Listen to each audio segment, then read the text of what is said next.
Please don't get angry with me about this. You may not like this guy, but I believe he says something that could be very useful for us in this video, so please stick with me on this.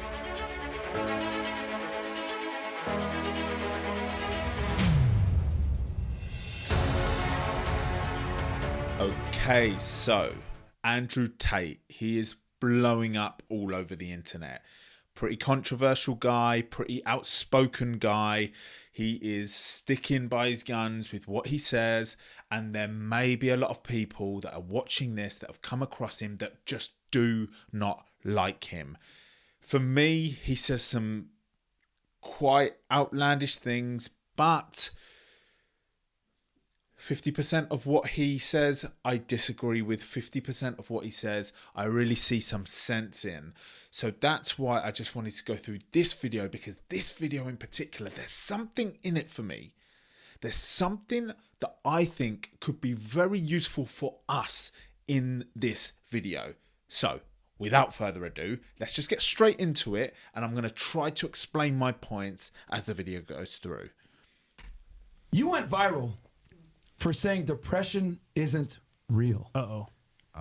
Yeah, I went big time viral. I had every J.K. Rowling, everybody. All of Hollywood was gunning for me, right? They were very upset that I told the truth. Can we talk about that? Your views on depression not being real, and you give the toxically masculine, unfiltered, raw side of it. Well, depression is another weapon they use to destroy our masculine energy, right? That's another weapon they use, because the majority of depressed people are men. Men suffer from depression more than females because a man's life is worse than a female's life. Facts. A man's life's much harder, right? Facts. So another way they destroy us is they convince us to be absolutely selfish. Depression is nothing but extreme selfishness.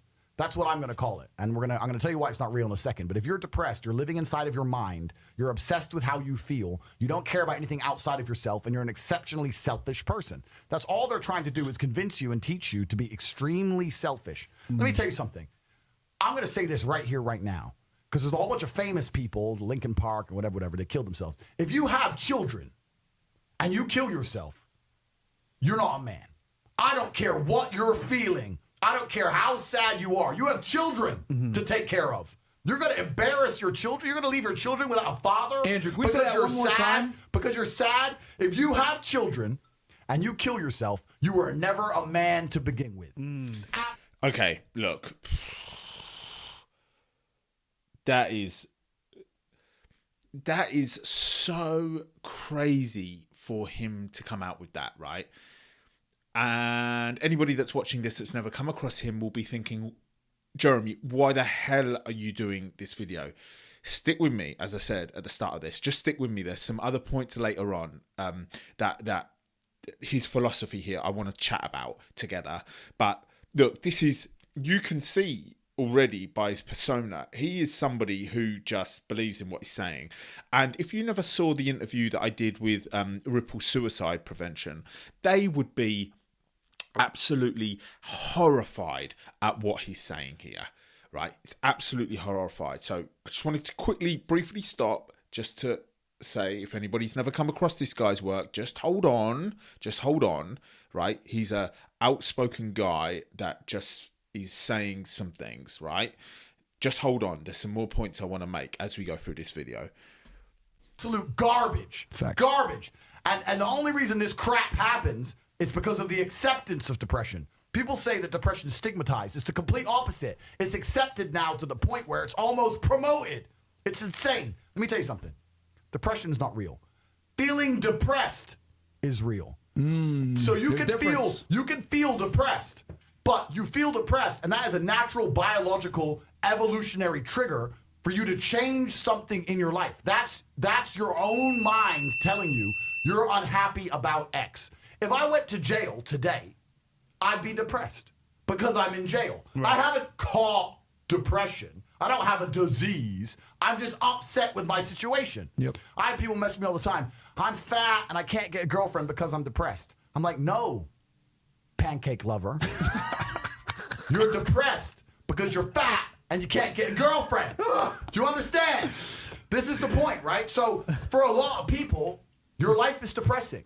A lot of you out there, if you're sitting there and you say you suffer from depression, you probably live a depressing life. You probably live a depressing life. So if I was you, I'd be depressed. But if you were me, you'd be happy. Do you know what could solve depression for most poor people? $1 million in the bank. Okay, just before he starts talking about money. Right.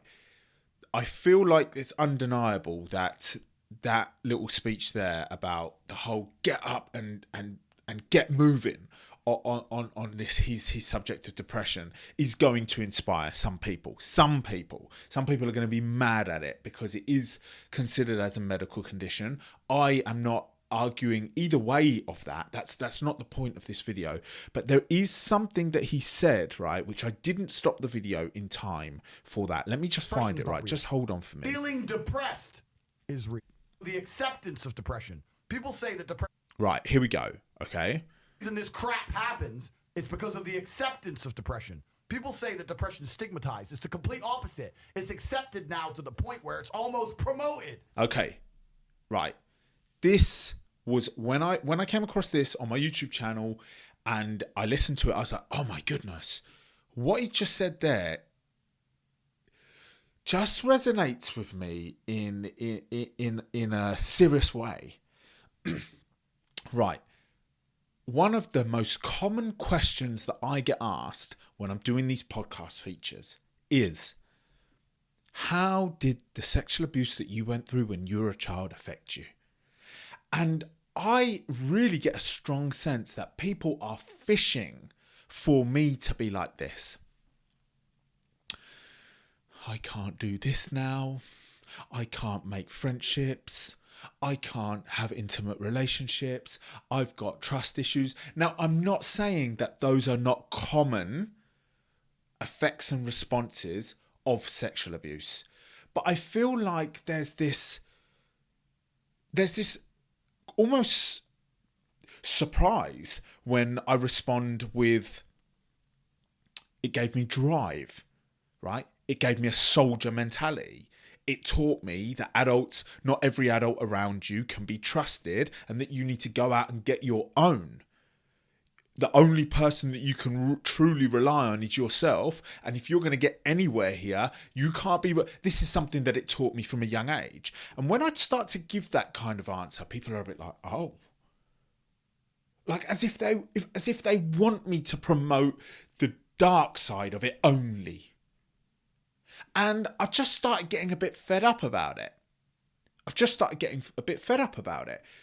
You know, when I say things like... Even when I say, and I have to be so careful with my words, don't I? I have to be so careful with my words because in my world, I don't want to offend anybody that has got major issues from a sexual abuse experience. But I feel like all we're hearing is the dark side of it. Where is the side of even something simple like this? When I say that one of the things you can take from a sexual abuse situation that you went through in a child is that you are still here to talk about it now. You're not in a ditch, laying flat on a ditch somewhere, and that is because you have strength. You have strength in the situation, that you got through that situation and now you are trying to make something of your life. It gave you a suit of armor to continue through your life with. I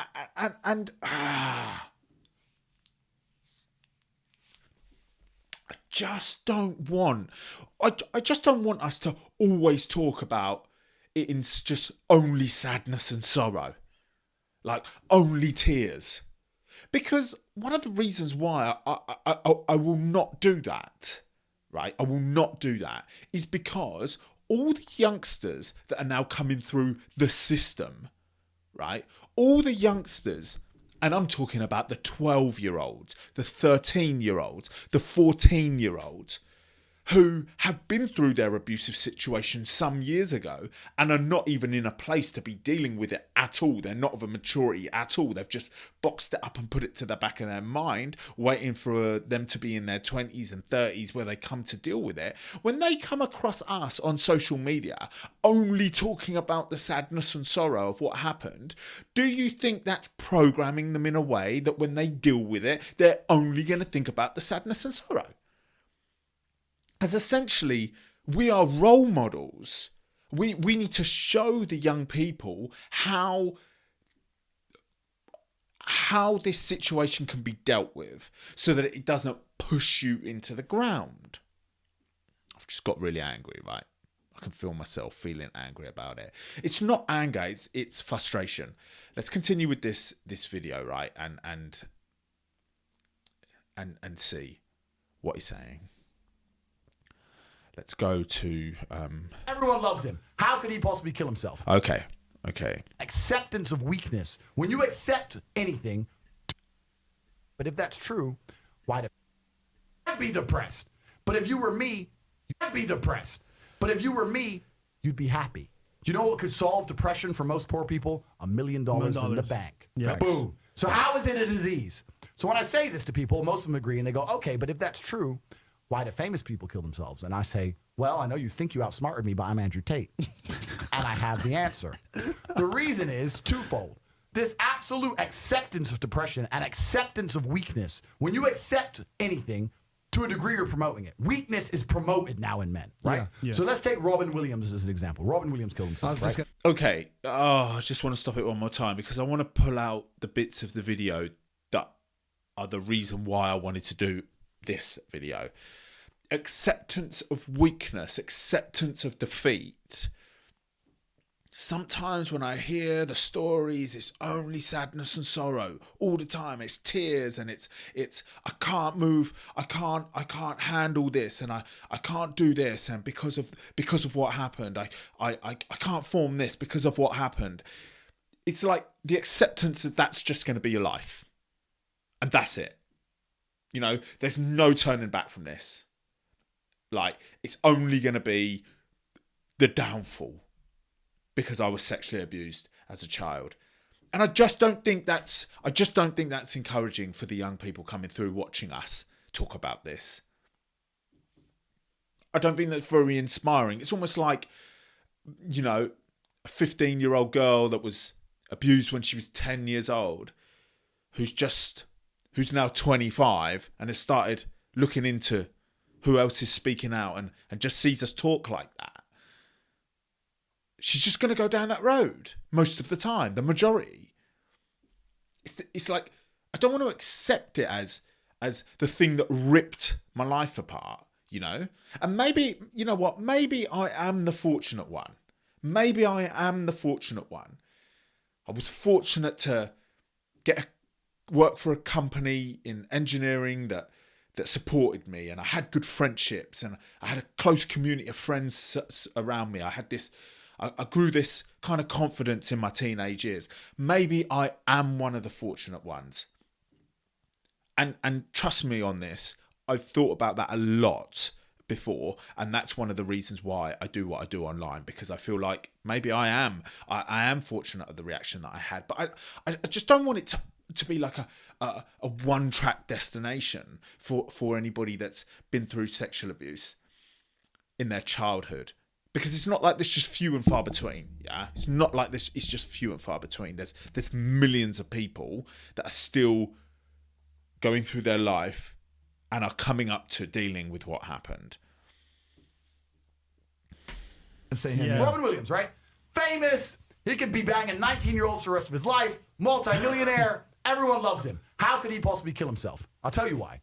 Because when he walked into the therapist's office and said, I feel depressed, the therapist said, okay, here's some mind-altering drugs. Start taking these. And then I need to see you 6 hours a day, every day, and we're going to talk about sad things for the next 10 years. Because he was in therapy for 10 years. Oh, God. If I had to take mind-altering drugs and talk about sad shit for 6 hours a day for 10 years, I'd kill myself. But if he would have walked into the therapist's office and the therapist said to him, you're Robin Williams, There are people in the world with no food. Yeah. There Facts. are families in Syria. I say this there every are time. school buses being bombed in Yemen. There are people who lost their entire family in a car crash today. You're Robin Williams, and everyone you love is in perfect health. You're a selfish idiot. Get out. Okay, before he said selfish idiot, right? Before he said selfish idiot, how can you? It's a question to you. It's a question for anybody that's watching this. Can you argue with that as that would get so many people up and running? That would get so many people up and running. Right, my family heritage is from Sri Lanka, right? And I went there many times when I was a young kid. Like a really young kid. And one thing that I will never ever forget, and when I returned there 5 years ago, it's still like that there in many areas of the country. People are living in shanty homes with corrugated roofs and boarded up walls, and it's like the whole family live in one room because one room is all they've got. They don't have changes of clothes. The children are sent out every day to try to get money and bring back to the home. There ain't no school for them.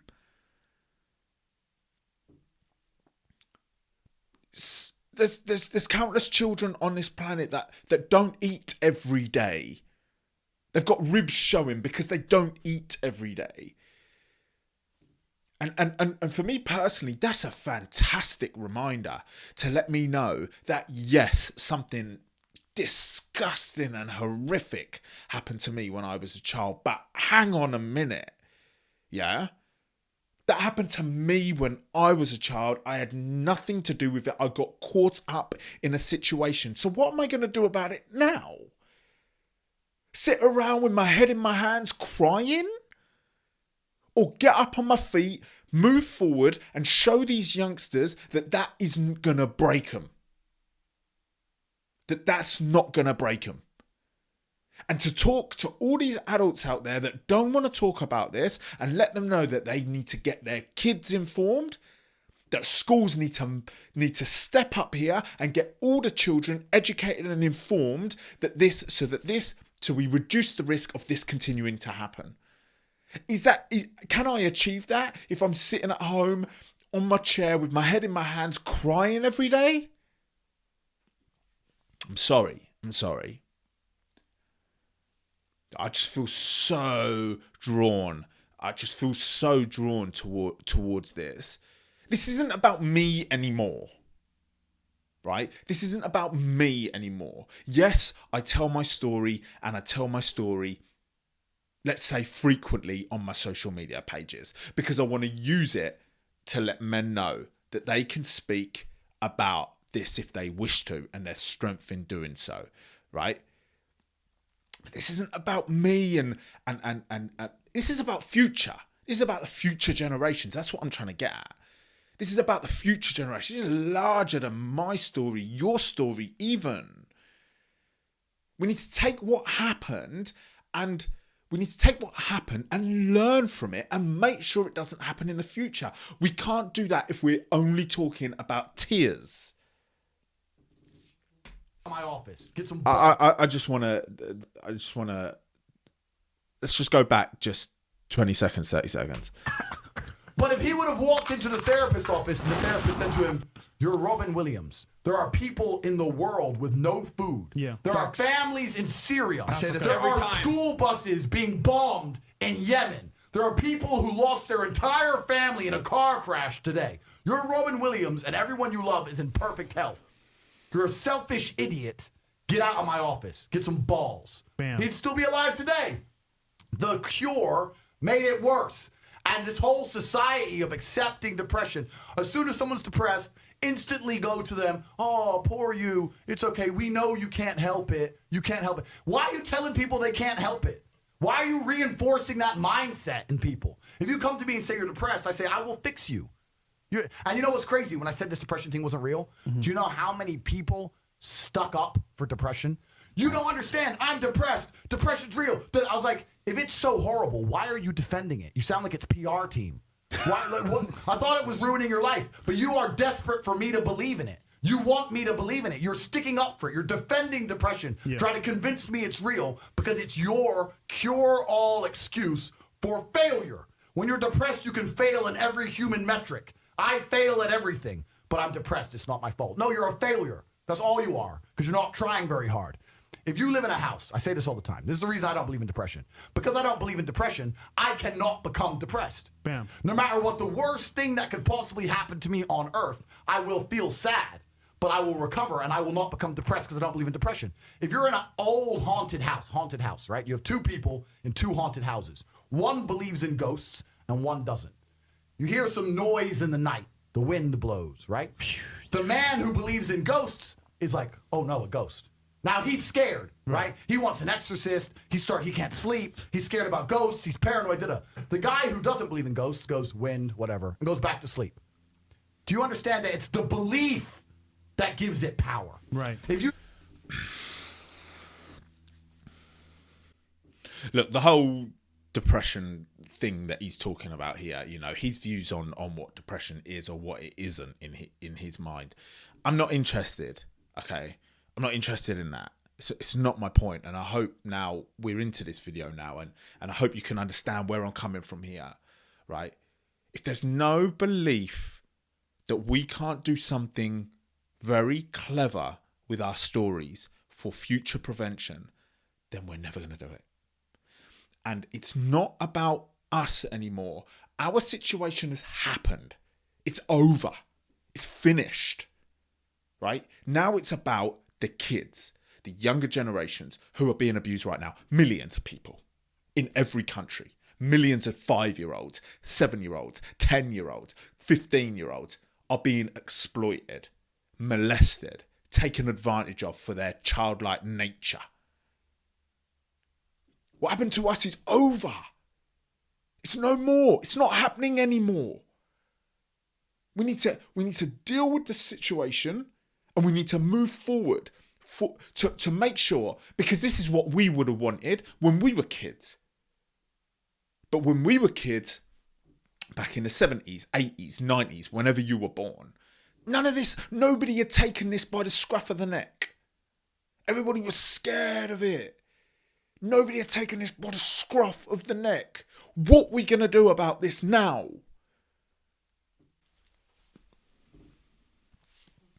don't believe in ghosts, the ghosts can't hurt you. If you don't believe in depression, you can't become depressed. And I refuse to believe in something that's going to weaken me. Why would I believe in something that's going to weaken my ability to deal with problems in life? Why would I do that? I'm temporarily immortal. Do you understand? Do you understand? Yeah. I'm temporarily immortal. And I'm not going to waste my living years believing in things which take power from me. Because I'm not an idiot. So if you're going to sit there and go, depression is real, actually, you don't understand the problems I'm going through. You're a moron. You are a moron. And the great thing about morons is, as you lose, there's no light without dark, right? There's no joy without pain. Of course. For me to be a winner, there needs to be losers. If you want to be depressed and sit around broke while I'm flexing in the Lambo, Simps. then do it. Go do it. But you're not going to convince me to join your way of thinking. The last thing, anyone who's watching this, I want you to understand, the last thing you should ever do is adopt the thinking of someone who is sad. Bam. Why would you want to think like the sad person?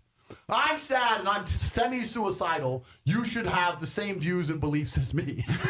Get the fuck out of here. No, depression. Damn. It ain't real. There, I've just blown out the water. It's not real. You can come at me and say whatever you want. It's not real. Okay.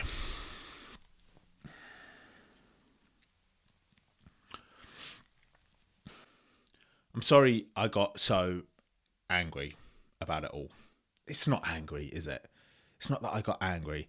I am actually making a conscious effort to just calm down in my videos a little bit. And if you do watch my videos, I hope that you've seen that I'm really making an effort just to chill a little bit, and to, you know, because I get so into it, because I just want change. I believe in change. I believe in future prevention. I believe it's all possible. I get very frustrated that it's not all happening now.